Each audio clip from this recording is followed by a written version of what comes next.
Hello everyone, welcome back to my channel. তো তোমরা সবাই কেমন আছো? আশা করি ভালো আছো। তো আমিও বেশ ভালো আছি। তো এখন থেকেই তোমাদের সঙ্গে নিয়ে আজকে ব্লগটা স্টার্ট করছি। তো চলো দেখতে থাকো। তো এই দেখো, ফার্স্ট টাইম আজকে শুক্তো বানাবো। তো মায়ের তো শরীরটা ভালো নেই, তাই জন্য মা আমাকে বলে দিচ্ছিলো, আর আমি এদিকে দেখো শুক্তো রান্না করছিলাম। তো এই ফার্স্ট টাইম বানিয়েছিলাম। তো খেতে বেশ ভালোই হয়েছিল মোটামুটি। তো তাই জন্য সব সবজিগুলো আগে ভেজে নিয়েছিলাম। তো এদিকে আমার শুক্তো রান্না হয়ে গেছে, দিয়ে খেতেও বসে গেছি। এদিকে ছিল ভাত, আলু ভাজা, শুক্তো, তারপরে বাঁধাকপি দিয়ে সব সবজি দিয়ে একটা তরকারি, ইলিশ মাছের ঝাল, চাটনি, পাঁপড়। আজকের মেনু তো অনেক কিছুই ছিল। তারপরে দেখো খাওয়া দাওয়া করে বিকেলবেলার দিকে রেডি হয়ে এখন যাচ্ছি স্ট্যান্ডে। তো আজকেও সরস্বতী ঠাকুরের ভাসান ছিল, পজিশন বের হবে। তো কালকেও হয়েছিল, কালকে অর্ধেক দেখেছিলাম। তো আজকেও নাকি হবে, তাই জন্য আজকে স্ট্যান্ডে গেলাম। তো তারপরে স্ট্যান্ডে সেই কাকুটার থেকে যখনই আসি, কাকুটার থেকে মোমো খাই। কাকুটা বেশ ভালোই বানায়, কিন্তু আজকে একদমই ভালো বানায়নি। তো এক প্লেটই নেওয়া হয়েছিল, এটাই সবাই মিলে শেয়ার করে খেলাম। তো আজকে মোমোটার টেস্ট ছিল না, খেতে অতটাও ভালো ছিল না, তাই জন্য এক প্লেটই নেওয়া হয়েছিল। ভাবছি বাড়ির ওখান দিয়ে খাবো আর এক প্লেট। তো দেখা যাক কী হয় না হয়, কখন বাড়ি যাই তাড়াতাড়ি।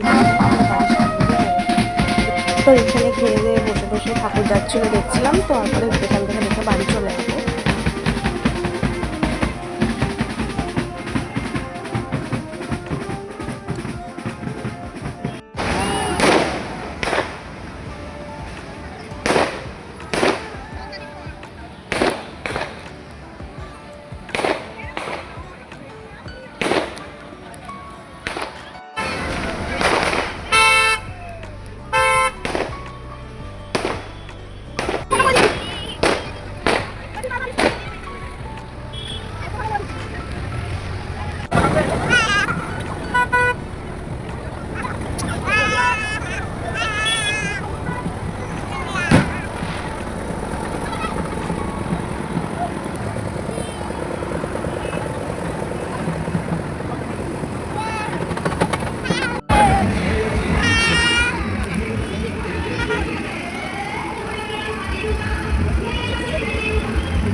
দেখো বাড়ির সামনে চলে এসেছি, আর স্ট্যান্ডের ওখানে তো মোমো খেয়ে আজকে একদমই পোষায়নি, তাই জন্য বাড়ির সামনে থেকে আমি নিয়ে নিলাম এক প্লেট মোমো।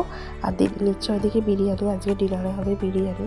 তো চলো আজকের ভিডিওটা এতটাই। যদি ভালো লেগে থাকে লাইক, কমেন্ট আর চ্যানেলটাকে সাবস্ক্রাইব করে দিও। তো চলো আজকের মতো টাটা।